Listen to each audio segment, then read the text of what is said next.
જય શ્રી કૃષ્ણ, જય માતાજી। આજે જ્યારે મારી વહુ નિશાએ તે રવિવારની બપોરે મારા હાથ પર સ્ટીલની કડચીથી વાર કર્યો ત્યારે મારા હાથમાં જે પીડા ઉઠી તે કંઈ ન હતી। અસલી દર્દ તો એ હતું કે પૂરો પરિવાર ત્યાં જ ઊભો હતો, 12 લોકો, અને કોઈએ કંઈ ન કહ્યું। મારો દીકડું અનિલ પોતાની થાળીમાં જોતો રહ્યો। મારા જેઠે માત્ર એટલું કહ્યું, મોટા છો, ચૂપ રહો, ઘરમાં લડાઈ સારી નથી લાગતી।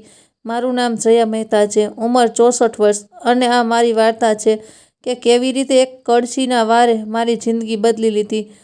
પણ શરૂઆત કરું છું તે સવારથી, જ્યારે બધું સામાન્ય લાગી રહ્યું હતું। તે રવિવાર હતો। ગાંધીનગરના સેક્ટર 12માં આવેલા અમારા 3200 ચોરસ ફૂટના ઘરમાં દર રવિવારે પૂરો પરિવાર જમવા માટે એકઠો થતો હતો। આ પરંપરા મેં 35 વર્ષ પહેલાં શરૂ કરી હતી, જ્યારે મારા પતિ અશોકભાઈ જીવતા હતા। હવે અશોકજીને ગુજરીને 8 વર્ષ થઈ ચૂક્યા હતા, પણ આ રવિવારનું ભોજન હજી પણ ચાલતું હતું। તે દિવસે હું સવારે 8 વાગ્યાથી રસોડામાં હતી। જમવાનું આયોજન નક્કી હતું: આલુના પરાઠા, પનીર મખાની દાળ, દાળ તડકા, રાયતું અને મારું ખાસ ટામેટાનું સોરબોબ। લોકો માટે રસોઈ બનાવવી મારા માટે કોઈ નવી વાત નહોતી। હું પણ 35 વર્ષ સુધી સરકારી બાળકો અને વરિષ્ઠ માધ્યમિક શાળામાં ગૃહ વિજ્ઞાનની શિક્ષિકા રહી હતી। રસોઈ બનાવવી એ માત્ર મારું કામ નહીં, મારી વિશેષજ્ઞતા હતી। બપોરે 1 વાગ્યા સુધીમાં બધું તૈયાર હતું, બસ સોરબામાં તડકો લગાવવાનો બાકી હતો। હું સગડી પર નાનકડો સ્ટીલનો તડકા પેન મૂકી રહી હતી। 2 ચમચી ઘી નાખ્યું, આંચ તેજ કરી જીરું, કઢી પત્તા અને લાલ સૂકા મરચાં પાસે તૈયાર રાખ્યા હતા। બાજીના ભોજન કક્ષમાંથી અવાજો આવી રહ્યા હતા। અનિલ અને નિશા આવ્યા હતા, પોતાના 2 બાળકો સાથે। આયુષ 9 વર્ષનો અને આરાધ્યા 6 વર્ષની। અનિલનો નાનો ભાઈ મનોજ અને તેની પત્ની સીમા પણ હતા। તેમની દીકરી સાથે મારા જેઠ રમેશભાઈ પણ આવ્યા હતા। બધા મળીને 12 લોકો। નિશા પોતાના મોબાઈલ પર હતી, જેમ હંમેશા હોય છે। મેં તેને કહેતા સાંભળ્યું, કેટલી વાર લાગે છે રસોઈ બનાવવામાં? બહારથી મંગાવી લીધું હોત તો અત્યાર સુધી આવી પણ ગયું હોત। મેં અણસુયું કરી દીધું। 3 વર્ષથી હું મારી વહુની આ વાતો સાંભળી રહી હતી। પહેલાં તો હું સમજવાની કોશિશ કરતી હતી કે ઘરનું ભોજન વધુ સ્વાસ્થ્યવર્ધક હોય છે, પણ હવે મેં જવાબ આપવાનું જ છોડી દીધું હતું। ઘી ગરમ થઈ ગયું હતું, મેં જીરું નાખ્યું, તે સુંદર અવાજ સાથે તડકવા લાગ્યું। છન મહેક આખા રસોડામાં ફેલાઈ ગઈ। મેં કઢી પત્તા અને લાલ મરચાં પણ નાખી દીધા। બિલકુલ તેજ પડે નિશા અચાનક મારી બાજુમાં આવી, એટલી ઝડપથી આવી કે મને ખબર પણ ન પડી। તેને મારા હાથમાંથી તે સ્ટીલની કડછી એક ઝટકાથી ખેંચી લીધી, જેનાથી હું તડકો હલાવી રહી હતી, અને પછી તેણે તે કડછી મારી આંગળીઓ પર મારી। ધાતુનો અવાજ હાડકાં સાથે ટકરાયો। દર્દ વીજળીની જેમ મારી કાંડા સુધી છોડ્યું। તડકો પેન હલ્યું, ગરમ ઘી થોડું જ છલકાયું। હું પાછળ હટી, પોતાના હાથને સહેલાવતા નિશાનો અવાજ તેજ હતો, બહુ તેજ, એટલો તેજ કે ભોજન કક્ષ સુધી પહોંચ્યો। આવી રીતે કોણ રસોઈ બનાવે છે? તમારા રસોઈ બનાવવાનો જમાનો પૂરો થઈ ગયો, હવે નવી રીતો જોઈએ। મેં મારા હાથને જોયો, આંગળીઓ લાલ થઈ ગઈ હતી, પણ વધુ ઊંડું દર્દ છાતીમાં હતું। મારી નજર ભોજન કક્ષ તરફ ગઈ। બધા ઊભા હતા, બધાએ સાંભળ્યું હતું, બધાએ જોયું પણ હતું। મારી નજર અનિલ સાથે મળી, મારો દીકરો, જેને મેં જન્મ આપ્યો, પાળ્યો, ભણાવ્યો, એન્જિનિયર બનાવ્યો। તે પોતાની થાળીમાં જોઈ રહ્યો હતો, મારી આંખોમાં નહીં। મનોજ અને સીમા ચૂપ હતા। આયુષ અને આરાધ્યા ડરેલા લાગતા હતા, સમજી નહોતા શકતા કે શું થઈ રહ્યું છે। મારા જેઠ રમેશજીએ આખરે કંઈ કહ્યું, પણ મને નહીં, બધા મોટા છો, ચૂપ રહો, ઘરમાં લડાઈ સારી નથી લાગતી। મને મારવામાં આવી રહી હતી, અપમાનિત કરવામાં આવી હતી પોતાના જ રસોડામાં, અને મને કહેવામાં આવી રહ્યું હતું કે ચૂપ રહો, કારણ કે હું મોટી હતી। નિશાએ કડછી મેજ પર ફેંકી અને બોલી, તમે જાઓ, હું પીરસી દઈશ। તેના અવાજમાં હવે તેજી નહોતી, હવે તે શાંત હતી, નિયંત્રિત, જાણે કંઈ થયું જ ન હોય। હું રસોડામાંથી બહાર નીકળી ગઈ, પોતાના હાથને સહેલાવતા મારા પગ મારા બેડરૂમ તરફ વળ્યા। દરવાજો બંધ કર્યો, પલંગ પર બેઠી, મારા હાથને જોયો। લાલાશ હવે ઊંડી થઈ રહી હતી, ચોટનું નિશાન ઉભરી રહ્યું હતું, પણ અસલી ચોટ દિલમાં હતી। હું 40 વર્ષથી આ ઘરમાં હતી. મેં આ ઘરને બનતા જોયું હતું. ઈંટો લાગતા જોઈ હતી. મેં આમાં પરિવારને મોટો થતા જોયો હતો. મેં તેના રસોડામાં હજારો વાર ભોજન બનાવ્યા હતા અને આજે આ જ રસોડામાં મારા પર હાથ ઉઠાવવામાં આવ્યો હતો. હું મારી જાતને સવાલ પૂછવા લાગી, શું મેં કંઈ ખોટું કર્યું? શું મારી તડકો લગાવવાની રીત ખરેખર ખોટી હતી? શું હું ખરેખર જૂના જમાનાની થઈ ગઈ હતી? ના, મારું મગજ સ્પષ્ટ જવાબ આપી રહ્યું હતું. મેં 35 વર્ષ ગૃહ વિજ્ઞાન ભણાવ્યું હતું. મને રસોઈ બનાવવાનું વિજ્ઞાન ખબર હતું. મારો તડકો બિલકુલ સાચો હતો, હંમેશા જે રહ્યો હતો. તો પછી આ શું હતું? બહારથી અવાજો આવી રહ્યા હતા. જમવાની ચમચીઓ અને થાળીઓનો અવાજ, સામાન્ય વાતચીત, જાણે કંઈ થયું જ ન હોય. હું મારા બેડરૂમમાં બેસી રહી, એકલી, હાથમાં દર્દ, દિલમાં વધુ દર્દ. અડધા કલાક પછી દરવાજો ખખડાવ્યો. આરાધ્યા હતી, મારી 6 વર્ષની પૌત્રી. દાદી, તમે જમશો નહીં? મેં સ્મિત કરવાની કોશિશ કરી. બેટા, દાદીને ભૂખ નથી, તું જમી લે. પણ તમારું બનાવેલું બહુ સારું હતું, તેણે નિર્દોષ અવાજમાં કહ્યું. મારી આંખોમાં આંસુ આવી ગયા. મેં તેને ગળે લગાવી. આભાર બેટા, હવે જા, મમ્મી બોલાવતી હશે. તે ચાલી ગઈ. હું ફરી એકલી રહી ગઈ. સાંજે બધા જતા રહ્યા, અનિલ અને નિશા પણ. પોતાના બાળકો સાથે ના અનિલે મારી સાથે વાત કરી, ના નિશાએ માફી માંગી. રમેશજી જતા સમયે બોલ્યા, જયા, મોટાઓએ સમજદારી બતાવવી જોઈએ. નાની નાની વાતોને મોટી ન બનાવો. નાની નાની વાત તો મારી સાથે મારપીટ નાની વાત હતી? મારું અપમાન શું નાની વાત હતી? મેં કંઈ ન કહ્યું, માથું હલાવ્યું અને દરવાજો બંધ કરી દીધો. રાત્રે હું સૂઈ ન શકી. હાથમાં દર્દ હતું, પણ વધુ દર્દ મગજમાં હતું. હું વિચારી રહી હતી કે શું થયું હતું, કેમ થયું હતું અને આગળ શું થશે. બીજા 3 દિવસ અજીબ હતા. હું રોજની જેમ ઘરનું કામ કરતી રહી, રસોઈ બનાવતી રહી, પણ કંઈક બદલાઈ ગયું હતું. નિશાએ રસોડામાં આવવાનું શરૂ કરી દીધું હતું. તે બહારથી ભોજન મંગાવતી હતી. મોબાઈલ પર મોંઘું ભોજન, ચાઇનીઝ, ઇટાલિયન, અનેક પ્રકારનું. અને તે કિચનમાં શાંતિથી બેસીને મોબાઈલ પર પોતાના ફેસબુક ફ્રેન્ડ્સ અને વોટ્સએપ ગ્રુપમાં વ્યસ્ત રહેતી હતી. બાળકોને કહેતી, દાદીનું ભોજન જૂની ઢબનું છે, સ્વાસ્થ્ય માટે ઠીક નથી. આપણે નવું સારું ભોજન ખાઈએ છીએ. આયુષ અને આરાધ્યા મૂંઝવણમાં હતા. તેમને મારું ભોજન પસંદ હતું, પણ હવે તેમને કહેવામાં આવી રહ્યું હતું કે તે સારું નથી. મેં ધ્યાન આપ્યું. નિશા મારા રસોડામાં આવીને તસવીરો ખેંચી રહી હતી. દિવાલોની, રસોડાની, મેજની, બારીઓની. એક દિવસ મેં તેને રૂમોની માપણી લેતા જોઈ. ફીતા વડે કોપીમાં લખતી હતી. મેં પૂછ્યું, આ બધું શું છે? તેણે હસીને કહ્યું, કંઈ નહીં, બસ જોઈ રહી હતી. ઘર બહુ જૂનું થઈ ગયું છે, થોડી મરામતની જરૂર છે. મરામત? મારા મનમાં એક બેચેની જાગી, પણ મેં કંઈ ન કહ્યું, માત્ર જોતી રહી. ચોથી રાત્રે કંઈક એવું થયું જેણે બધું સ્પષ્ટ કરી દીધું. રાતના 10 વાગ્યા હતા. હું મારા બેડરૂમમાં હતી. નિશા અને અનિલ મહેમાન કક્ષમાં રોકાયેલા હતા, કારણ કે તેમના ઘરમાં નળનું કંઈક કામ ચાલતું હતું. બાળકો સૂઈ ગયા હતા. હું પાણી પીવા માટે રસોડા તરફ જઈ રહી હતી, ત્યારે મને નિશાનો અવાજ સંભળાયો અને તે પોતાના રૂમમાં મોબાઈલ પર કોઈ સાથે વાત કરી રહી હતી. અવાજ સ્પષ્ટ આવી રહ્યો હતો, કારણ કે દરવાજો થોડો ખુલ્લો હતો. હા દીદી, બસ થોડું વધુ સમજાવવાનું છે. પહેલાં તેમને એ સમજાવવું પડશે કે આ ઘર બહુ જૂનું છે, ખતરનાક છે. પછી મરામતના નામે રજિસ્ટ્રી કરાવી લઈશું. અનિલના નામે કર છૂટ પણ બતાવીશ. 2.5 કરોડ 80 લાખની સંપત્તિ છે, છોડવાની નથી. હું મારા પગ અને જડ થઈ ગયા. 2.5 કરોડ 80 લાખ રજિસ્ટ્રી અનિલના નામે? નિશાની બહેનનો અવાજ આવ્યો. કદાચ અવાજ મોટો કરીને વાત થઈ રહી હતી, પણ તે માનશે કેવી રીતે? માની જશે. નિશાએ ઠંડા અવાજમાં કહ્યું, વૃદ્ધ છે, ભાવુક છે, પોતરીઓના લાલચ આપીશ. અને વળી, અનિલ તો મારી સાથે છે, બાકી પરિવાર પણ કોણ તેમનો સાથ આપશે? મારા હૃદયમાં જાણે છરી ઘૂસી ગઈ હોય. તો આ બધું એટલા માટે હતું. મારા હાથ પર કડછીનો વાર, મારા ભોજનની બેઇજ્જતી, રસોડામાં ઘૂસવું, આ બધું જ મને નબળી બતાવવા માટે હતું. મને અયોગ્ય સાબિત કરવા માટે હતું, જેથી હું પોતાનું ઘર છોડી દઉં. હું ચૂપચાપ પાછી મારા રૂમમાં આવી ગઈ. પાણી ના પીધું, તરસ મરી ગઈ હતી. હું પલંગ પર બેસી રહી. રાતભર ઊંઘ ન આવી. મગજમાં એક જ સવાલ ઘૂમી રહ્યો હતો, હવે શું કરું? સવાર થઈ.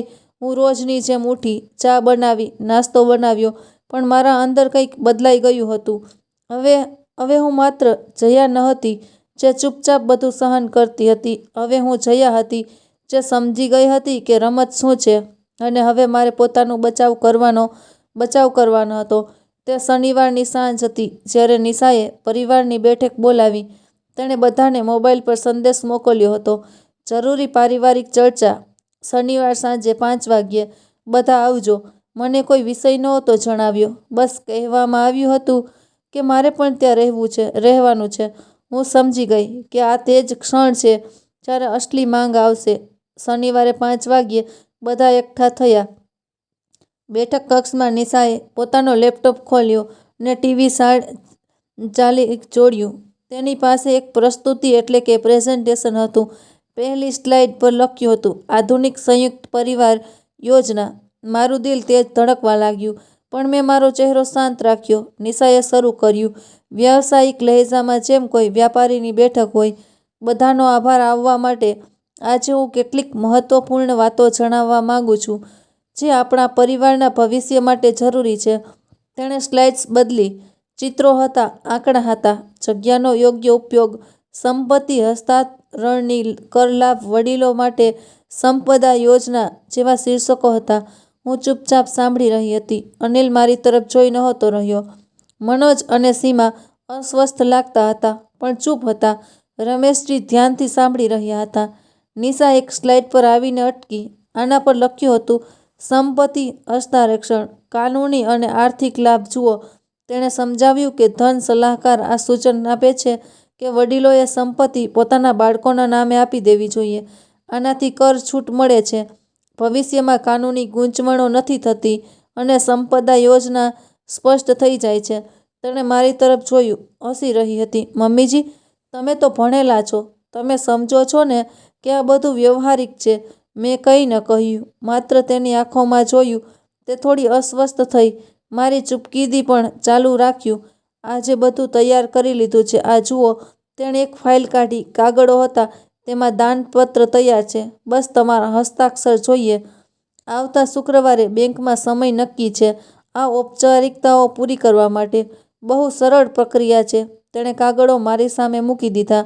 મેં તેમને જોયા.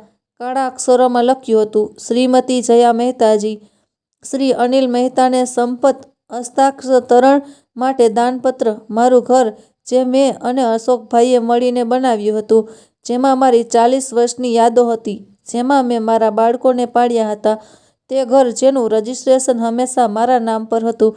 નિશા ફરી બોલી, મમ્મીજી, આ મહિનાની અંદર નક્કી કરવું પડશે. કરછૂટની સીમા પૂરી થઈ ગઈ છે. જલ્દી દબાણ, હેરાફેરી, આ બધી રીતો હતી. મનોજે પોતાની પત્ની તરફ જોયું અને પછી બોલ્યો, ભાભી, આ બધું વ્યવહારિક તો છે. રમેશજીએ કહ્યું, હા જયા, પરિવાર માટે આ સાચો નિર્ણય છે. ત્યાગ તો કરવો જ પડે છે. ત્યાગ મારી પાસેથી ત્યાગની વાત કરવામાં આવી રહી હતી, જેણે આખી જિંદગી ત્યાગ જ કર્યો હતો. બધાની નજર મારા પર હતી, રાહ જોઈ રહ્યા હતા કે હું શું કહીશ. મેં ઊંડો શ્વાસ લીધો અને પછી બોલી, બહુ શાંતિથી, હું વિચારીશ. નિશાનો ચહેરો કડક થઈ ગયો. વિચારવાનું શું છે? તમે શિક્ષિત છો, સમજો છો, ને હું વિચારીશ. મેં પુનરાવર્તિત કર્યું. મારો અવાજ પહેલા કરતાં થોડો વધુ મજબૂત હતો. રૂમમાં અજીબ ચૂપકીદી છવાઈ ગઈ. નિશાએ લેપટોપ બંધ કર્યું. તેમની સ્થિતિ હવે ઠીક નહોતી, પણ જલ્દી નક્કી કરવું પડશે. તે ઉઠી અને પોતાના રૂમમાં ચાલી ગઈ. બાકી લોકો પણ ધીમે ધીમે જાતા રહ્યા. અનિલે એક પળ માટે રોકાયો. લાગ્યું કે કંઈક કહેશે, પણ પછી તે પણ ચાલ્યો ગયો. એકલી રહી ગઈ. બેઠક કક્ષમાં તે કાગળો સાથે જે મારા ઘરને છીનવવા માટે તૈયાર કરવામાં આવ્યા હતા. મેં તે કાગળો ઉઠાવ્યા, મારા રૂમમાં લઈ ગઈ અને મારી સ્ટીલની તિજોરીમાં બંધ કરી દીધા. તે તિજોરી જેમાં મારા બધા મહત્વપૂર્ણ દસ્તાવેજો હતા. તે રાત્રે મને ફરી ઊંઘ ન આવી, પણ આ વખતે ડરને કારણે નહીં, વિચારને કારણે. મારે કંઈક કરવું હતું, પણ શું? સવારે 3 વાગ્યે જ્યારે ઊંઘવાનો કોઈ અવકાશ નહોતો, મેં એક નિર્ણય લીધો. હું ઉઠી અને મારી સ્ટીલની તિજોરી ખોલી. આ તિજોરી અશોકભાઈએ 1995માં લગાવી હતી. મજબૂત તાળું હતું. આમાં ચાવી હું હંમેશા મારા ગળામાં એક પાતળી સાંકળમાં રાખતી હતી. મેં તિજોરી ખોલી. અંદર ફાઇલો હતી, ઘણી બધી ફાઇલો. સંપત્તિના દસ્તાવેજો, બેંકના કાગળો, વીમાના કાગળો, મારા અને અશોકભાઈના પ્રમાણપત્રો, બધું જ. મેં એક એક ફાઇલ કાઢવાનું શરૂ કર્યું. સૌથી પહેલાં તો મળી સંપત્તિની ફાઇલ. મેં તેને ખોલી. અંદર મારા ઘરનું અસલી રજિસ્ટ્રેશન હતું, 1992નું. જ્યારે અમે આ ઘર ખરીદ્યું હતું, મેં ધ્યાનથી વાંચ્યું. રજિસ્ટ્રેશન કોના નામે હતું? શ્રીમતી જયા મહેતા, મારા નામે. માત્ર મારા નામે. અશોકભાઈનું નામ ત્યાં નહોતું, કારણ કે અશોકભાઈએ આ ઘર મારા નામે ખરીદ્યું હતું. તેમણે કહ્યું હતું, તારી સુરક્ષા સૌથી જરૂરી છે. મારા હાથ ધ્રુજ્યા. આટલા વર્ષો પછી મને યાદ આવ્યું કે અશોકભાઈએ કેટલી દૂરની વિચારી હતી. મેં બીજા દસ્તાવેજો જોયા. 2016નું એક ભૂરું પરબીડિયું મળ્યું. તેના પર અશોકભાઈની હસ્તલિપિમાં લખ્યું હતું, જયા. મહત્વપૂર્ણ. મેં પરબીડિયું ખોલ્યું. અંદર એક પત્ર હતો, અશોકભાઈની હસ્તલિપિમાં. મારી પ્યારી જયા, જો તું આ પત્ર વાંચી રહી છે, તેનો અર્થ એ છે કે હું કદાચ તારી સાથે નથી, પણ હું ઈચ્છતો હતો કે કેટલીક વાતો તને જરૂર જણાવું. આ ઘર હંમેશા તારું છે, માત્ર તારું. મેં તેને તારા નામ પર એટલે લીધું હતું કારણ કે હું ઈચ્છતો હતો કે તું હંમેશા સુરક્ષિત રહે, ક્યારે કોઈ પણ હાલતમાં તેને હસ્તાંતરિત ન કરતી, ન દીકરાને ન કોઈ બીજાને. તારો હક છે. આ તારી સુરક્ષા છે, તારી ઓળખ છે. જો ક્યારેય કોઈ તારી પાસેથી આ ઘર માંગે તો યાદ રાખજે, તારે કોઈને કંઈ આપવાની જરૂર નથી. તું મજબૂત છે અને હું હંમેશા તારી સાથે છું. તારો અશોક. પત્ર પૂરો થતાં મારી આંખોમાં આંસુ હતા. અશોક મારા. તેમને ખબર હતી કે એક દિવસ આ થઈ શકે છે.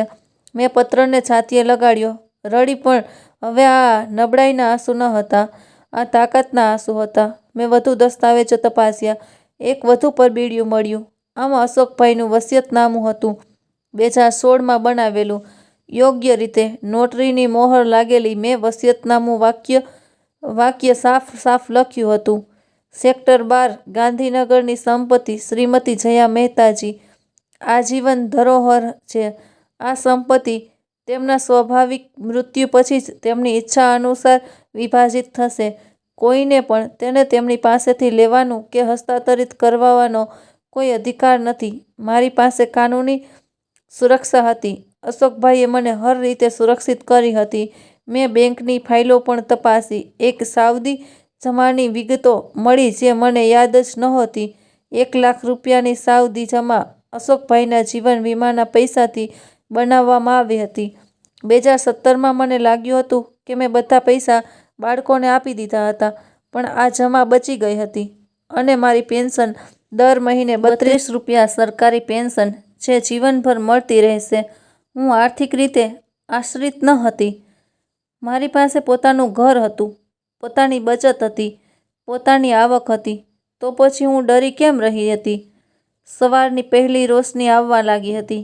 બારીમાંથી હું હજી પણ ફર્શ પર બેઠી હતી, દસ્તાવેજોની વચ્ચે. પણ હવે હું પહેલાં જેવી જયા ન હતી. હવે હું જાણતી હતી કે મારી પાસે શક્તિ છે.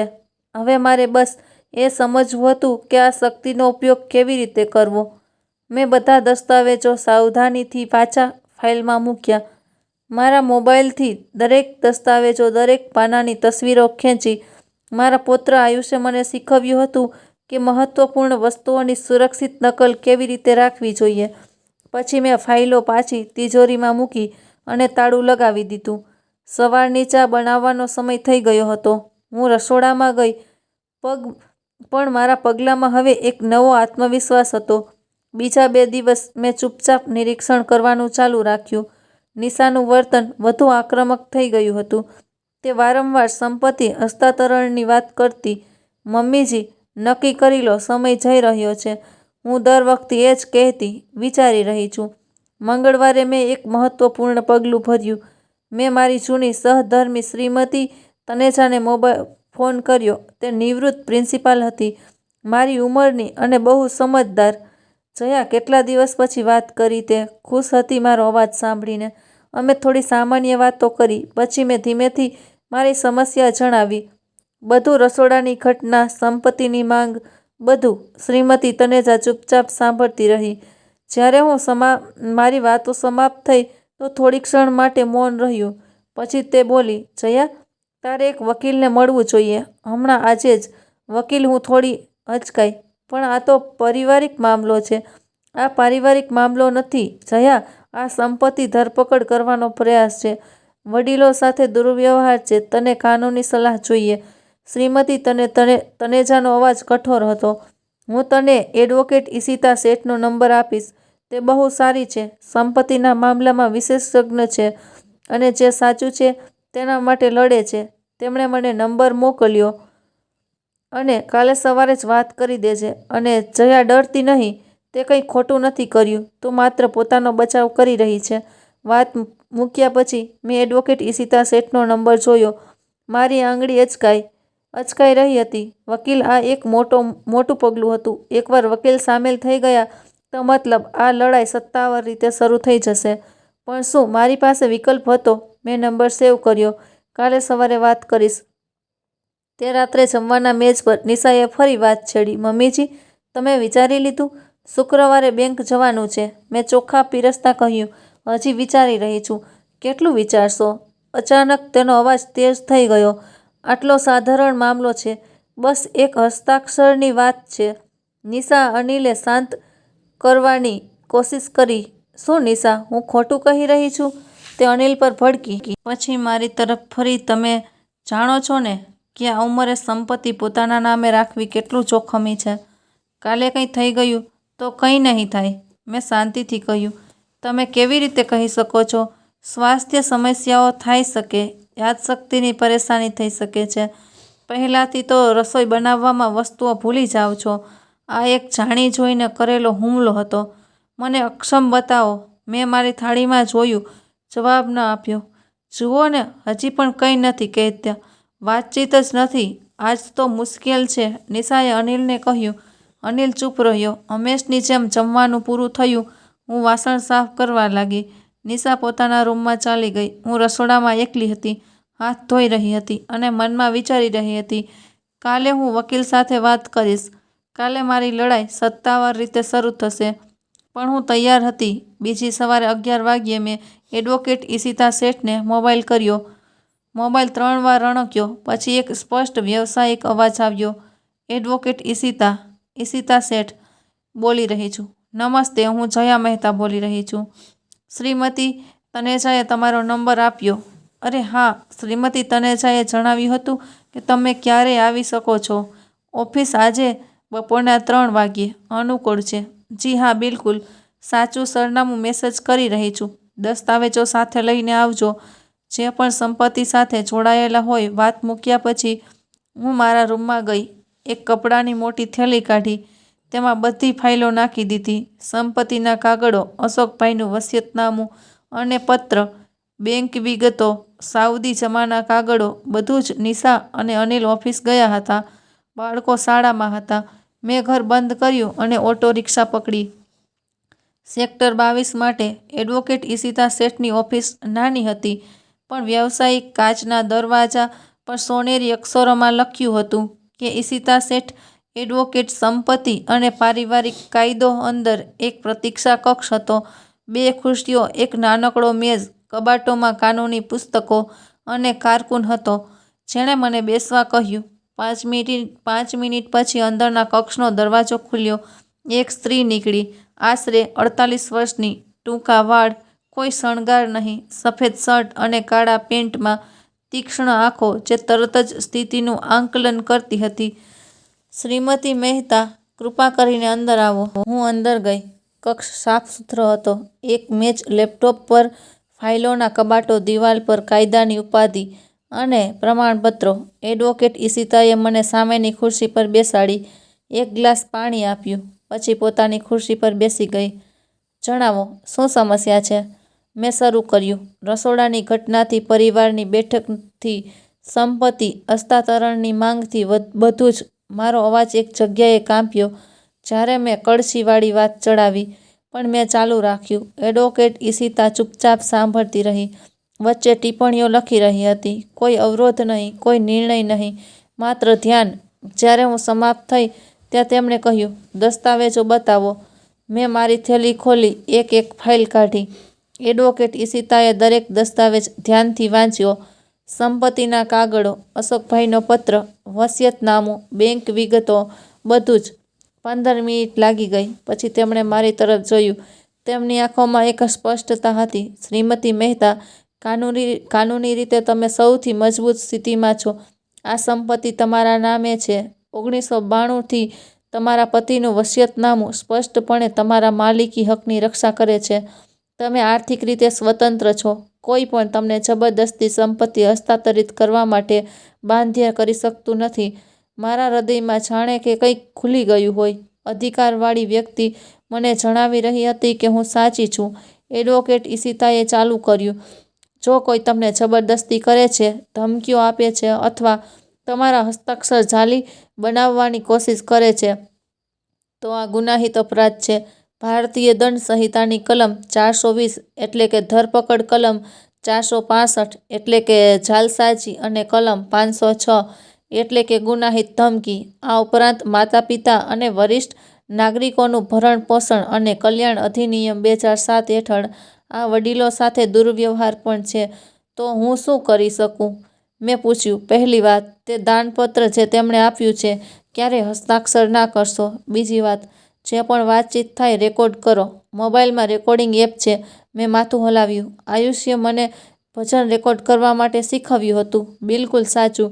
દરેક વાત રેકોર્ડ કરો. સંદેશાઓના ચિત્રો લો, પુરાવા એકઠા કરો. અને ત્રીજી વાત, તેમણે પોતાનું કાર્ડ કાઢીને આપ્યું. કોઈ પણ દબાણ હોય, મને તરત જ વાત કરો. હું કાનૂની નોટિસ મોકલી દઈશ. તેમણે થોડું રોકાઈને કહ્યું, અને શ્રીમતી મહેતા, એક વાત યાદ રાખો. તમે કઠિન નથી. તમે પોતાનો હક સુરક્ષિત કરી રહ્યા છો. આ સ્વાર્થ નથી, આ બુદ્ધિમત્તા છે. હું ઓફિસમાંથી નીકળી તો મારા પગ જમીન પર મજબૂતાઈથી પડી રહ્યા હતા.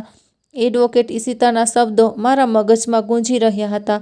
તમે સૌથી મજબૂત સ્થિતિમાં છો. ઓટો રિક્ષામાં બેસતા મને મારા મોબાઈલની રેકોર્ડિંગ એપ યાદ આવી. મેં તેને ખોલી, સેટિંગ તપાસી. બધું જ તૈયાર હતું. હવેથી દરેક વાત રેકોર્ડ થશે. ઘર પહોંચી તો સાંજના 5 વાગ્યા હતા. નિશા ઘરે હતી. બાળકો ગૃહ કાર્ય કરી રહ્યા હતા. અનિલ હજી ઓફિસથી નહોતો આવ્યો. હું મારા રૂમમાં ગઈ. દસ્તાવેજો પાછા તિજોરીમાં તાળામાં બંધ કરી દીધા. એડવોકેટ ઈશિતાનું કાર્ડ મારા પર્સમાં રાખ્યું. પછી મેં મોબાઈલ પર એક રિમાઇન્ડર સેટ કર્યું. દરેક વાતચીત રેકોર્ડ કરો. બીજા 2 અઠવાડિયા બહુ સાવધાનીથી વિતાવ્યા. હું સામાન્ય દિનચર્યાનું અનુસરણ કરી રહી હતી. રસોઈ બનાવવી, ઘર સંભાળવું, પણ હવે હું નિરીક્ષણ પણ કરી રહી હતી. બહુ ધ્યાનથી. નિશા નિરાશ થઈ રહી હતી. મારા વિચારવાથી તે વારંવાર વાત કરતી. સંપત્તિની દર વખતે હું મારો મોબાઈલ જીભમાં રાખતી, રેકોર્ડિંગ ચાલુ કરતી અને પછી સાંભળતી. તેની વાતો, મમ્મીજી, આ બધું તમારા ભલા માટે છે. જો તમે નહીં માનો તો ભવિષ્યમાં સમસ્યાઓ થશે. તમે વૃદ્ધ થઈ રહ્યા છો. એકલા કેવી રીતે સંભાળશો? દરેક વાત રેકોર્ડ થઈ રહી હતી. દરેક ધમકી, દરેક હેરાફેરી, દરેક દબાણની ટેકનિક. એક દિવસ મેં નિશાને મોબાઈલ પર વાત કરતા સાંભળી. તે પોતાના રૂમમાં હતી, પણ અવાજ બેઠક કક્ષ સુધી આવી રહ્યો હતો. મેં ચૂપચાપ મારો મોબાઈલ કાઢ્યો અને રેકોર્ડિંગ શરૂ કરી. નિશા પોતાની બહેન સાથે વાત કરી રહી હતી. દીદી, આ બુઢી માણી જ નથી રહી. દર વખતે કહે છે, વિચારી રહી છું. હવે મારે કંઈક બીજી યોજના બનાવવી પડશે. બહેનનો અવાજ આવ્યો. શું કરીશ? તેમને અક્ષમ સાબિત કરવા પડશે. યાદશક્તિ નબળી, સ્વાસ્થ્ય સમસ્યાઓ, કંઈ પણ. જો કાનૂની રીતે સિદ્ધ થઈ ગયું કે તે પોતે નિર્ણય નથી લઈ શકતી, તો અનિલને સંરક્ષક બનાવી દઈશ. પછી સંપત્તિ આપોઆપ મારો શ્વાસ અટકી ગયો. આ તો વધુ ખતરનાક યોજના હતી. રેકોર્ડિંગ ચાલતી રહી. નિશાએ ચાલુ રાખ્યું. સમાજમાં પણ વાત ફેલાવીશ કે તેમની યાદશક્તિ નબળી થઈ રહી છે. સગા સંબંધીઓને જણાવીશ. પછી બધા જ એ જ કહેશે કે આ તેમને દેખભાળ જોઈએ, નિર્ણય લેવા ન દેવા જોઈએ. ચતુર બહેને કહ્યું, પણ ધ્યાનથી કરજે. બિલકુલ.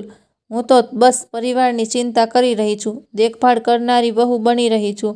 બધાને આજ દેખાશે કે મેં રેકોર્ડિંગ બંધ કરી હાથ ધ્રુજી રહ્યા હતા, પણ ડરથી નહીં, ગુસ્સાથી.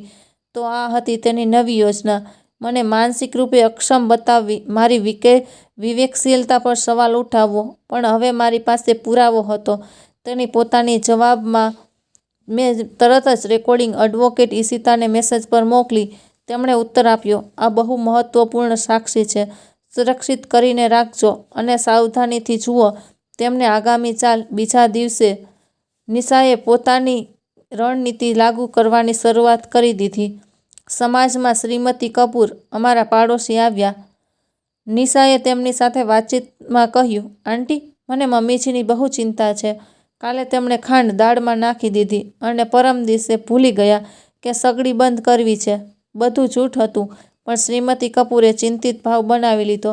અરે, આ તો ગંભીર છે. ઉંમરનો અસર છે કદાચ. હું રસોડામાં ઊભી હતી, બધું સાંભળી રહી હતી. મારો હાથ મુઠ્ઠી બની ગયો. તે સાંજે જ્યારે અનિલ ઓફિસથી આવ્યો, નિશાએ તેને જોરથી કહ્યું, અનિલ, મમ્મીજીની યાદશક્તિની તપાસ કરાવવી જોઈએ. હું બહુ ચિંતિત છું. અનિલે કંઈ ન કહ્યું, માત્ર અસ્વસ્થ નજરથી મારી તરફ જોયું. આવતા રવિવારે ફરી પરિવારનું ભોજન હતું. બધા જ આવ્યા. મનોજ, સીમા, રમેશજી. નિશાએ રસોઈ બનાવવામાં મદદ કરી, પણ તેણે બહુ જ જોર આપ્યું આ વાત પર કે હું મમ્મીજીની સહાયતા કરી રહી છું, કારણ કે તેમને ભૂલી જવાની પરેશાની છે. હું ચૂપ રહી, પણ અંદરથી યોજના બનાવી રહી હતી. ભોજન દરમિયાન મેં દાળ બનાવી હતી. બિલકુલ સાચી હતી. મેં પોતે સ્વાદ લીધો હતો. પીરસવાના વાસણમાં નાખી અને બેઠક કક્ષમાં બધાને જણાવવા ગઈ કે ભોજન તૈયાર છે. જ્યારે હું 1 મિનિટ પછી પાછી રસોડામાં આવી તો મને કંઈક અજીબ લાગ્યું.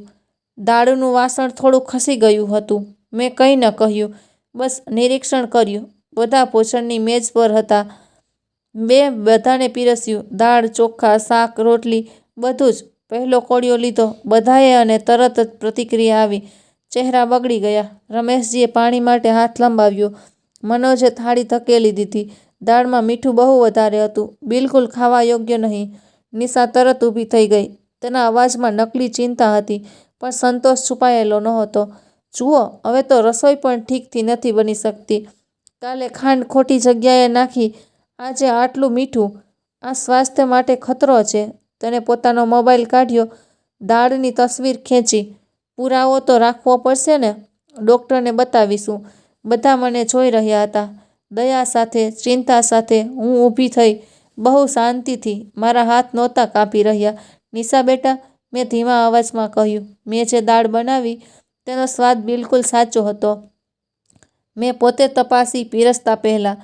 જ્યારે હું બેઠક કક્ષ ગઈ હતી ત્યારે જ આ દાળ મેજ પર હતી. નિશાની આંખો ચમકી. આજ તો તે ઈચ્છતી હતી ટકરાવ. મતલબ, હવે તમે કહેવા માંગો છો કે મેં મીઠું નાખ્યું? આ તો હદ છે. હું તો બસ સહાયતા કરી રહી હતી અને તમે મારા પર જ આરોપ લગાવી રહ્યા છો. મેં કોઈ આરોપ નથી લગાવ્યો. હું બસ તથ્ય જણાવી રહી છું. તો પછી આટલું મીઠું કેવી રીતે આવ્યું? રમેશજીએ પૂછ્યું. હું ચૂપ રહી. પણ પછી મેં ધીમેથી રસોડા તરફ વધી. બધા ગૂંચવણમાં હતા કે હું શું કરી રહી છું.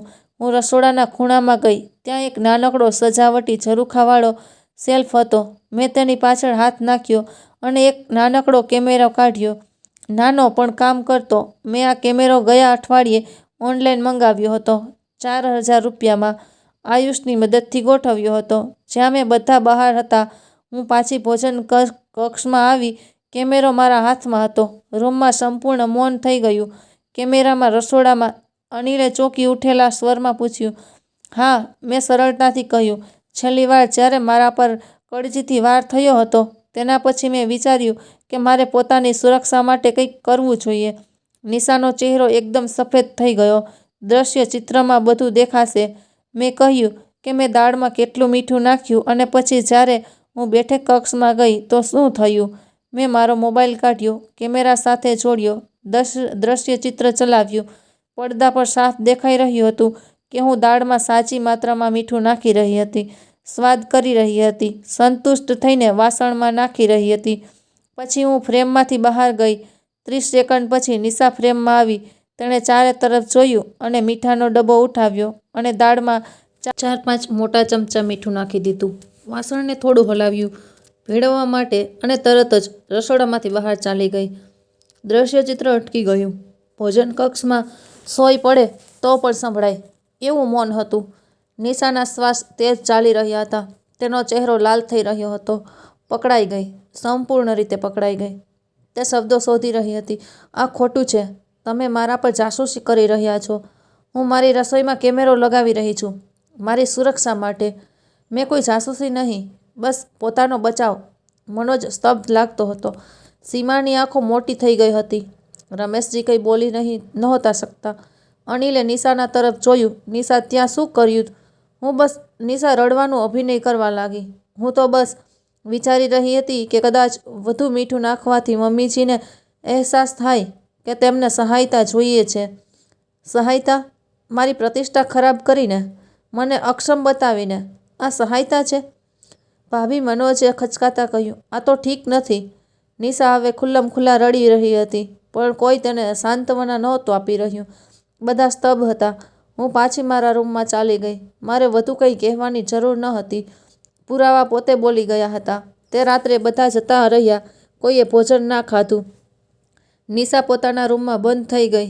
અનિલ ગૂંચવણમાં અને શર્મિંદો લાગતો હતો. મેં એડવોકેટ ઈશિતાને દ્રશ્યચિત્ર મોકલ્યું. તેમનો ઉત્તર આવ્યો, બિલકુલ સાચું. સાક્ષી આ જાણી જોઈને તોડફોડ બતાવે છે. સુરક્ષિત કરીને રાખજો. બીજા 2 દિવસ બહુ તણાવભર્યા હતા. નિશા મારી સાથે વાત પણ નહોતી કરી રહી. અનિલ અસ્વસ્થ લાગતો હતો, પણ હું શાંત હતી, કારણ કે હવે મારી પાસે બધું હતું. દસ્તાવેજો, રેકોર્ડિંગ્સ, દ્રશ્યચિત્ર, સાક્ષી અને એક યોજના. ગુરુવારે મેં નિર્ણય લીધો. હવે સમય આવી ગયો હતો સચ્ચાઈ સામે લાવવાનો, પણ માત્ર પરિવાર સામે નહીં, યોગ્ય ગવાહો સામે. મેં એડવોકેટ ઈશિતાને મોબાઈલ ફોન કર્યો. હું એક પરિવારની બેઠક રાખવા માંગુ છું, સત્તાવાર રીતે. તમે ત્યાં રહેશો? બિલકુલ. ક્યારે? આ રવિવારે 4 વાગ્યે હું ત્યાં રહીશ. પછી મેં શ્રી શર્માને મોબાઈલ ફોન કર્યો. પંજાબ નેશનલ બેંકના વરિષ્ઠ પ્રબંધક, જે અશોકભાઈ સાથે કામ કરતા હતા. મેં સ્થિતિ સમજાવી. તે તરત આવવા માટે માની ગયા. પછી શ્રીમતી તનેજાને તે પણ સમર્થન કરવા માટે તૈયાર હતી. અને સમાજના અધ્યક્ષ શ્રી દેસાઈને. તેમણે કહ્યું કે કેટલીક અનિયમિતતાનો ફરિયાદો આવી છે. મારા ઘર વિશે સંપત્તિ દલાલો પાસેથી તે પણ આવશે. સ્પષ્ટીકરણ માટે બધું નક્કી હતું. શુક્રવારે મેં અનિલને સીધું સૂચિત કર્યું કે રવિવારે 4 વાગ્યે બેઠક કક્ષમાં મહત્વપૂર્ણ ચર્ચા છે. તું અને નિશા રહેજો. મનોજ, સીમાને પણ બોલાવી લો. રમેશજીને પણ અનુમતિ ન માંગી, આદેશ ના આપ્યો, બસ સૂચિત કર્યું. આ મારું ઘર હતું. અનિલે હેરાનીથી પૂછ્યું, શું ચર્ચા કરવાની છે? રવિવારે ખબર પડી જશે. નિશાએ સાંભળ્યું અને તરત સુરક્ષાત્મક થઈ ગઈ. હવે શું નાટક કરવાની છે? મેં જવાબ ન આપ્યો, બસ મુસ્કુરાઈ. ચૂપચાપ, શાંતિથી. શનિવારની રાત્રે મેં સારી ઊંઘ લીધી, અઠવાડિયામાં પહેલી વાર, કારણ કે હું જાણતી હતી કે કાલે શું થવાનું છે. રવિવારે 4 વાગ્યે મારું બેઠક કક્ષ. મેં સવારથી જ તૈયારી કરી હતી. બેઠક કક્ષ સાફ કર્યો, ખુરશીઓ વ્યવસ્થિત કરી. મારા માટે વચ્ચે મારી પસંદગીની આરામ ખુરશી, બાકી ખુરશીઓ અર્ધવર્તુળોમાં. ચાના મેજ પર એક ફોલ્ડર રાખ્યું. તેમાં બધા દસ્તાવેજો હતા. બપોર સુધીમાં બધા મહેમાન આવી ગયા. એડવોકેટ ઈશિતા શેઠ પણ પહોંચ્યા. વ્યવસાયિક પોશાકમાં થેલી સાથે શ્રી શર્મા આવ્યા. ઔપચારિક પોશાકમાં બેંકના કાગળો. શ્રીમતી તનેજા આવી. સહાયક સ્મિત સાથે શ્રી દેસાઈ પણ આવ્યા. સમાજ અધ્યક્ષના અધિકાર સાથે 3 વાગ્યે અનિલ અને નિશા આવ્યા. પોતાના ઘરેથી તેઓ હજી પણ થોડા દિવસો માટે મહેમાન કક્ષમાં રોકાઈ રહ્યા હતા. મનોજસિંહ પણ આવ્યા. રમેશજી પણ. નિશાએ આટલા અજાણ્યા લોકોને જોઈને ગૂંચવણમાં પ્રતિક્રિયા આપી. આ બધા કોણ છે? બેસો, મેં સરળતાથી કહ્યું. તે ત્યાં બેસી ગઈ, પણ અસ્વસ્થ હતી અને ગભરાયેલી લાગતી હતી. 4 વાગ્યે બધા બેસી ચૂક્યા હતા. મહેમાન એક તરફ, પરિવાર બીજી તરફ, હું વચ્ચે. શક્તિ સંતુલન બિલકુલ બદલાઈ ચૂક્યો હતો. મેં શરૂ કર્યું. મારો અવાજ શાંત હતો પણ દ્રઢ.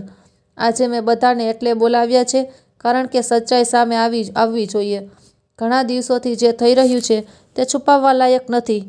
મેં એડવોકેટ ઈશિતા તરફ જોયું. આ છે એડવોકેટ ઈશિતા શેઠ, સંપત્તિ કાયદામાં વિશેષજ્ઞ. મેં તેમને મારા કાનૂની સલાહકાર તરીકે નિયુક્ત કર્યા છે. પછી શ્રી શર્મા તરફ, આ છે શ્રી શર્મા, પંજાબ નેશનલ બેંકના વરિષ્ઠ પ્રબંધક. મારા પતિ અશોકભાઈના સહકર્મી હતા. તે મારા આર્થિક મામલાઓની પુષ્ટિ કરવા આવ્યા છે. પછી શ્રીમતી તનેજા, આ છે શ્રીમતી તનેજા, નિવૃત્ત પ્રિન્સિપાલ, મારી જૂની સહકર્મી. મેં અહીં સાક્ષી તરીકે બોલાવી છે. અને અહીં છે શ્રી દેસાઈ, આપણા સમાજના અધ્યક્ષ. નિશાનો ચહેરો પીળો પડી ગયો. અનિલ અસ્વસ્થ દેખાઈ રહ્યો હતો. મેં ચાના મેઝ પર રાખેલું ફોલ્ડર ખોલ્યું, એક દસ્તાવેજ કાઢ્યા અને મેઝ પર રાખ્યા. આ છે મારા ઘરના રજિસ્ટ્રેશન કાગળો. 1992થી આ ઘર માત્ર મારા નામે છે. શ્રીમતી જયા મહેતા. મેં બીજો કાગળ વાંચ્યો. આ છે મારા પતિ અશોકભાઈનું વસિયતનામું, 2016માં બનાવેલું, નોટરીની મહોર લાગેલી. આમાં સાફ લખ્યું છે કે આ સંપત્તિ મારી આજીવન ધરોહર છે. આગળ આ છે અશોકભાઈનું હસ્તલિખિત પત્ર મારા નામે, 1 વર્ષ મરતા પહેલાં લખેલો. આમાં તેમણે મને સ્પષ્ટ નિર્દેશ આપ્યો છે કે આ ઘર કોઈને પણ હસ્તાંતરિત કરવું નહીં. મેં બેંકના કાગળો રાખ્યા. આ મારી બેંકની વિગતો છે. 1 લાખની સાવધિ જમા, 32,000નું માસિક પેન્શન. હું આર્થિક રીતે સંપૂર્ણ સ્વતંત્ર છું. એડવોકેટ ઈશિતાએ વાત સાંભળી. તેમનો અવાજ વ્યવસાયિક અને અધિકારપૂર્ણ હતો. આ છે શ્રીમતી મહેતા. મારી પાસે કાનૂની સલાહ લીધી છે. કાનૂની સ્થિતિ બિલકુલ સ્પષ્ટ છે. આ સંપત્તિ તેમની છે, સંપૂર્ણ તેમની. કોઈ પણ તેમને જબરદસ્તી હસ્તાંતરણ માટે બાધ્ય કરી શકતું નથી. જો કોઈ ધમકીઓ આપે છે, હસ્તાક્ષર જાલી બનાવે છે કે દબાણ નાખે છે તો આ ગુનાહિત અપરાધ છે. ધરપકડ, જાલસાજી અને વડીલો સાથે દુર્વ્યવહાર, શ્રી શર્માએ કહ્યું. બેંકની નીતિ અનુસાર અમે કોઈ પણ સંપત્તિ હસ્તાંતરણને ત્યાં સુધી પ્રક્રિયા નહીં કરીએ જ્યાં સુધી શ્રીમતી મહેતા સ્વતંત્ર રૂપે કોઈ દબાણ વિના પોતાની સંપત્તિ નહીં આપે. અમારી તપાસ પ્રક્રિયા બહુ કઠોર છે. શ્રીમતી તનેજાએ નૈતિકતા પર વાત કરી. જયાજીએ પોતાનું આખું જીવન આ પરિવાર માટે આપ્યું. શિક્ષિકા તરીકે સમાજમાં સન્માન મેળવ્યું. તેમને તેમના પોતાના ઘરમાં અપમાનિત કરવા બહુ શરમજનક છે. શ્રી દેસાઈએ ખુલાસો કર્યો. મને એક સંપત્તિ દલાલ પાસેથી પૂછપરછ મળી આ ઘરની ઉપલબ્ધતા વિશે. જ્યારે મેં શ્રીમતી મહેતા સાથે પુષ્ટિ કરી તો તેમને કોઈ જાણકારી નહોતી. આ બહુ ચિંતાજનક છે. સમાજના નિયમો અનુસાર કોઈ પણ અનધિકૃત સંપત્તિ વ્યવહાર જે સભ્યોને અસર કરે છે, પોલીસને સૂચિત કરવામાં આવશે. દરેક ખુલાસાનો પ્રભાવ પડી રહ્યો હતો. નિશાને બચાવવાની કોશિશ કરી. આ બધું ગેરસમજ છે. અમે તો બસ ગેરસમજ નહીં, મેં તેને રોકી. મેં મારો મોબાઈલ ઉઠાવ્યો. આ સાંભળો. મેં તે રેકોર્ડિંગ ચલાવી જ્યાં નિશા પોતાની બહેન સાથે વાત કરી રહી હતી. તેઓ અવાજ રૂમમાં ગુંજી ઉઠ્યો. ભાવુક છે. પૌત્ર પૌત્રીઓના લાલચ આપીશ. ઘરડી 2.5 કરોડ 80 લાખની સંપત્તિ છે. હું છોડવાની નથી.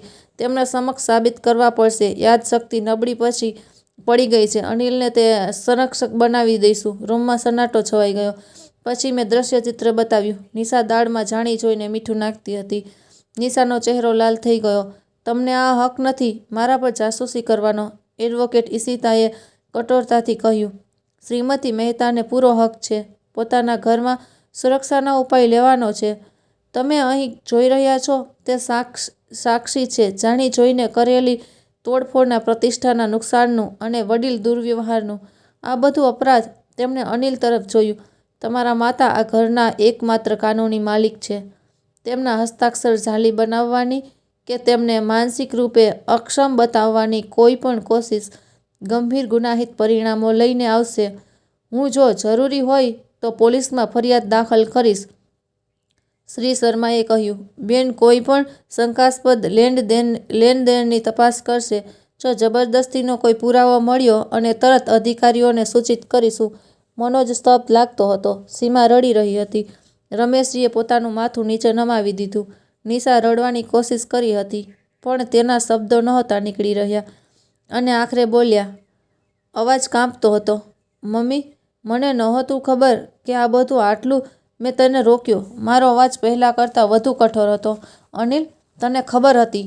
તે જોયું. જ્યારે મારા પર કળછીનો વાર થયો તે સાંભળ્યું. જ્યારે મારા ભોજનનું અપમાન કરવામાં આવ્યું તે જાણ્યું. જ્યારે સંપત્તિ હસ્તાંતરણની માંગ કરવામાં આવી પણ તે ચૂપ રહેવાનું પસંદ કર્યું. મારો અવાજ હવે કાંપી રહ્યો હતો, પણ દ્રઢ હતો. મેં તને કોલેજ મોકલ્યો, 18 લાખ મારી ભવિષ્ય નિધિમાંથી ખર્ચ કાઢ્યા, 6 લાખના ઘરેણાં વેચ્યા તારા લગ્ન માટે, તને એન્જિનિયર બનાવ્યો, બધું આપ્યું. પણ જ્યારે મને તારી જરૂર હતી તું ચૂપ રહ્યો. તો હવે હું મારા નિર્ણયો લઈ રહી છું. મેં ઊંડો શ્વાસ લીધો. આ ક્ષણ હતી. અનિલ, નિશા, તમે બંનેને 1 મહિનાની અંદર આ ઘર છોડવું પડશે. પોતાનું ઘર શોધી લો અથવા તો ભાડે લો. આ હવે ચર્ચાનો વિષય નથી. આ મારો અંતિમ નિર્ણય છે. અનિલના ચહેરા પર આઘાત હતો. મમ્મી, પણ કંઈ પણ નહીં.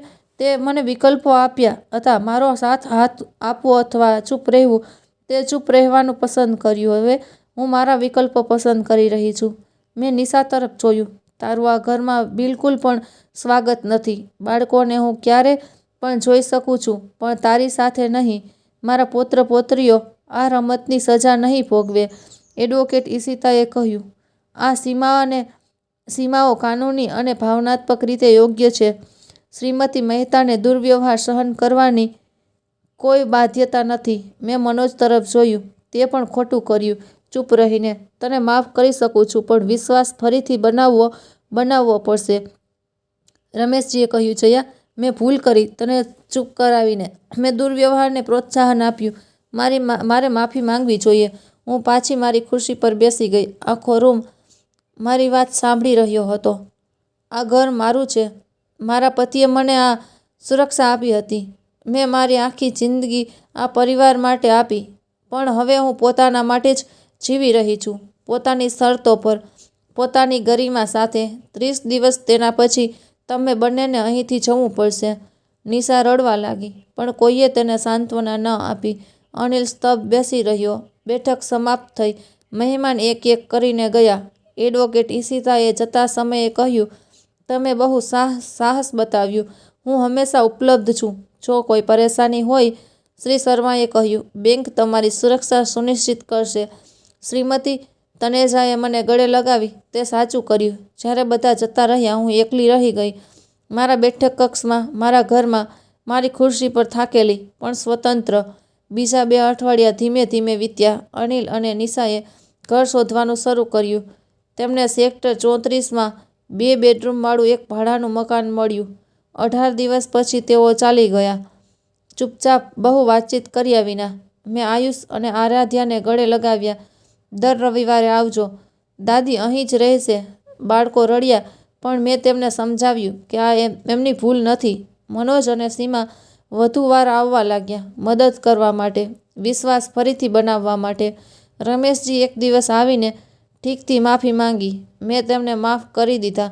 વડીલોને એકબીજાનો સાથ જોઈએ, પણ અસલી બદલાવ તો મારા અંદર હતો. હું હવે તે જગ્યા ન હતી જે ચૂપચાપ બધું સહન કરતી હતી. હું હવે તે જયા હતી જે પોતાના હક માટે ઊભી થઈ હતી. 1 મહિના પછી મને એક વિચાર આવ્યો. મારી પાસે આટલો સમય હતો, આટલી જગ્યા હતી અને 35 વર્ષનો અનુભવ હતો. મેં મારા જૂના વિદ્યાર્થીઓનો સંપર્ક કર્યો. તેમાંની એક કવિતા હવે ઓનલાઈન રસોઈના વિડીયો બનાવતી હતી. તેનું પોતાનું માધ્યમ હતું. દાદીજી, તમારે પણ શરૂ કરવું જોઈએ. કવિતાએ ઉત્સાહથી કહ્યું. તમારો અનુભવ, તમારું જ્ઞાન લોકો જોવા ઈચ્છશે. મેં હસતા કહ્યું. હું આટલી વૃદ્ધ છું, કોણ જોશે? બહુ લોકો, ખાસ કરીને જે પરંપરાગત અસલી ભોજન શીખવા ઈચ્છતા હોય. વિજ્ઞાન સાથે તેણે મારી મદદ કરી. એક રૂમને ફિલ્માંકન રસોડામાં બદલવામાં, રોશની લગાવી, ત્રિપાઈ લગાવી, નાનકડું એડિટ સેટઅપ બનાવ્યું. મેં મારું માધ્યમ શરૂ કર્યું. જયાની રસોઈ, 40 વર્ષનો અનુભવ. પહેલો વિડીયો બનાવ્યો, તડકાની સાચી રીત. આ એક સૂક્ષ્મ સંદર્ભ હતો તે દિવસનો. જો કે મેં ક્યારેય જાહેરમાં તે વિવાદનો ઉલ્લેખ ન કર્યો. પહેલા અઠવાડિયામાં જ 500 લોકોએ જોયું. મારા જૂના વિદ્યાર્થીઓને સહકર્મીઓએ શેર કર્યો. બીજા મહિનાઓમાં 1 લાખ લોકો મારું માધ્યમ જોઈ રહ્યા હતા. 6 મહિનામાં 1.5 લાખ લોકો મારે ચેનલ જોઈ રહ્યા હતા. તેઓ માત્ર વાનગીઓ નહોતા જોવા ઈચ્છતા, તેઓ વિજ્ઞાન ઈચ્છતા હતા. કેમ આ તાપમાન? કેમ આ સમય? કેમ આ ક્રમ? ગૃહ વિજ્ઞાનની શિક્ષિકા હોવાને કારણે હું બધું સમજાવી શકતી હતી. મારી માસિક આવક માધ્યમથી 40,000 થી 50,000 થઈ ગઈ. પેન્શન ઉપરાંત મેં મારા ઘરમાં નાના ક્લાસ પણ શરૂ કર્યા. મધ્યમ વયની અને વૃદ્ધ મહિલાઓ માટે રસોઈ સશક્તિકરણના રૂપમાં. દર શનિવારે 10 મહિલાઓ આવતી. અમે રસોઈ બનાવતા, પણ સાથે જ વાત પણ કરતા. વડીલોના અધિકારો વિશે, સંપત્તિ જાગૃતિ વિશે, સીમાઓ નક્કી કરવા વિશે. શ્રીમતી તનેજાએ મને વડીલ સશક્તિકરણ પર કામ કરનારી સંસ્થાઓ સાથે જોડી. હું ક્યારેક તેમની બેઠકોમાં બોલતી, પોતાની વાતો શેર કર્યા વિના પણ અનુભવથી શીખેલા પાઠ શેર કરતી. આયુષ અને આરાધ્યા દર રવિવારે આવે છે. મેં તેમની સાથે મારી શરતો પર સંબંધ બનાવ્યો. તેઓ મારા વિડીયો જુએ છે અને ગર્વથી કહે છે, અમારી દાદી અનિલ ક્યારેક આવે છે. શાંત, પછતાવાથી ભરેલો, પણ મેં સીમાઓ જાળવી રાખી. ક્ષમા ધીમે ધીમે આવે છે, પણ સંપૂર્ણ ભરોસો કદાચ ક્યારેય નહીં. નિશા ક્યારેય ના આવી, ક્યારે જ વાસ્તવિક માફી ન માંગી. અને મેં સ્વીકાર કરી લીધું કે કેટલાક સંબંધો ઠીક નથી થઈ શકતા, અને આ ઠીક છે. આજે 1 વર્ષ પછી, હું મારી રસોઈમાં ઊભી છું. મારા વિડીયો માટે તૈયારી કરી રહી છું. પીળી કુર્તી પહેરી છે. મેં વાળ સાફ બાંધેલા છે. આત્મવિશ્વાસથી ચમકું છું. આજનો વિષય છે શોરબામાં તડકો, પરંપરા અને વિજ્ઞાન. હું કેમેરા સામે ઊભી રહું છું, મુસ્કુરાવું છું. નમસ્તે દોસ્તો, આજે આપણે શીખીશું તડકો લગાવવાની સાચી રીત. હું ઘી ગરમ કરું છું, જીરું નાખું છું. એ જ મધુર છનનો અવાજ મારા હાથમાં, એ જ સ્ટીલની કળશી છે જેમાંથી મને મારવામાં આવ્યું હતું. પણ હવે આ મારી વિશેષતાનું પ્રતીક છે. મારી શક્તિનું વિડીયો સમાપ્ત કરતા, હું દર્શકોને સંબોધિત કરું છું. યાદ રાખજો કે રસોડું માત્ર રસોઈ બનાવવાની જગ્યા નથી. આ આપણી તાકાતની જગ્યા છે. આ આપણા જ્ઞાનની જગ્યા છે. આ આપણી ગરિમાની જગ્યા છે. મારા જેવા એવા ઘણા લોકો છે જે વિચારે છે કે મોટા થવાનો મતલબ બધું સહન કરવું છે. ના, મોટા થવાનો મતલબ છે સીમાઓ નક્કી કરવી અને પોતાના હકની રક્ષા કરવી. ઇજ્જત તે નથી જે લોકો આપે છે. ઇજ્જત તે છે જે તમે પોતાના માટે રાખો છો. હું કેમેરો બંધ કરું છું. એડિટિંગ માટે ફાઇલ સુરક્ષિત કરું છું. બહાર સૂરજ ઢળી રહ્યો છે. મારા ઘરમાં રોશની ભરાઈ રહી છે. મારા ઘરમાં જે માત્ર મારું છે. હું બારીમાંથી બહાર જાઉં છું. લીમડાના ઝાડને જોઉં છું, જે અશોકભાઈએ 30 વર્ષ પહેલાં લગાવ્યો હતો. તેની છાયા લાંબી થઈ રહી છે. અશોકજી, હું ધીમેથી કહું છું, તમે મને સુરક્ષા આપી હતી અને મેં તેની રક્ષા કરી. તમને ગર્વ હશે. હવાનો ઝોક આવે છે. પડદા હલે છે. જેમ જવાબમાં હું મુસ્કુરાવું છું, સંપૂર્ણપણે ખીલીને, કારણ કે હું હવે માત્ર જીવિત નથી, હું જીવી રહી છું. પોતાની શરતો પર, પોતાની ગરિમા સાથે, પોતાની તાકાત સાથે. જયા મહેતા, 64 વર્ષ, શિક્ષિકા, વિડીયો નિર્માતા, વડીલ અધિકાર સમર્થક અને સૌથી મહત્વપૂર્ણ, પોતાની વાર્તાની સ્વામિની. હું મારા પલંગ પર બેસું છું, મારી ડાયરી ખોલું છું. કવિતાએ કહ્યું હતું કે મારે મારા અનુભવો લખવા જોઈએ. કદાચ એક પુસ્તક. હું લખવાનું શરૂ કરું છું. જ્યારે મારી વહુ નિશાએ તે રવિવારની બપોરે મારા હાથ પર કળશીથી વાર કર્યો, શબ્દો વહે છે, યાદો ઉભરે છે. દર્દ, સંઘર્ષ, શોધ, શક્તિ, વિજય. આ માત્ર મારી વાર્તા નથી. આ તે હજારો વૃદ્ધ મહિલાઓની વાર્તા છે જે ચૂપચાપ પીડા સહન કરી રહી છે. પણ આ ઉમ્મીદની વાર્તા પણ છે કે બદલાવ શક્ય છે, કે તાકાત કોઈ પણ ઉંમરે મળી શકે છે, કે ગરિમા આપણું જન્મસિદ્ધ અધિકાર છે. રાત ઘેરી થાય છે. હું લખતી રહું છું, કારણ કે આ મારો અવાજ છે અને હવે કોઈ તેને ચૂપ નથી કરાવી શકતું. જો તમને આ વાર્તા દિલને જરા પણ સ્પર્શી ગઈ હોય તો કૃપા કરીને લાઇકનું નિશાન દબાવો અને માધ્યમને, અમારી ચેનલને સબસ્ક્રાઈબ કરો. આવી જ વધુ સાચી કહાનીઓ તમારા માટે લાવતા રહીશું. કમેન્ટમાં જણાવજો, શું તમે ક્યારેય આવી સ્થિતિનો સામનો કર્યો છે અને કયા શહેરથી જોઈ રહ્યા છો. તમારી દરેક કમેન્ટ અમને વધુ સારી વાર્તાઓ લાવવા માટે પ્રેરિત કરે છે. જો તમને લાગી રહ્યું છે કે જયાજીએ જે કર્યું તે સાચું કર્યું હતું, તો કૃપા કરીને લાઇક કરો અને આ વિડીયોને શેર કરો. કદાચ કોઈ બીજાને પણ તેનાથી હિંમત મળે. નોટિફિકેશન બેલ દબાવવાનું ભૂલશો નહીં, જેથી દરેક નવી વાર્તા સૌથી પહેલાં તમારા સુધી પહોંચે. હમણાં જ સબસ્ક્રાઈબ કરો. જો આ વાર્તા તમને પસંદ આવી તો કૃપા કરીને તમારા પરિવાર અને મિત્રો સાથે શેર કરો અને કમેન્ટમાં જણાવો તમને શું શીખ મળી. લાઇક કરો, શેર કરો અને સબસ્ક્રાઈબ કરવાનું ભૂલશો નહીં. ફરી મળીશું આગળની વાર્તામાં એક બીજી વાર્તા સાથે. ત્યાં સુધી આવજો. હર હર મહાદેવ.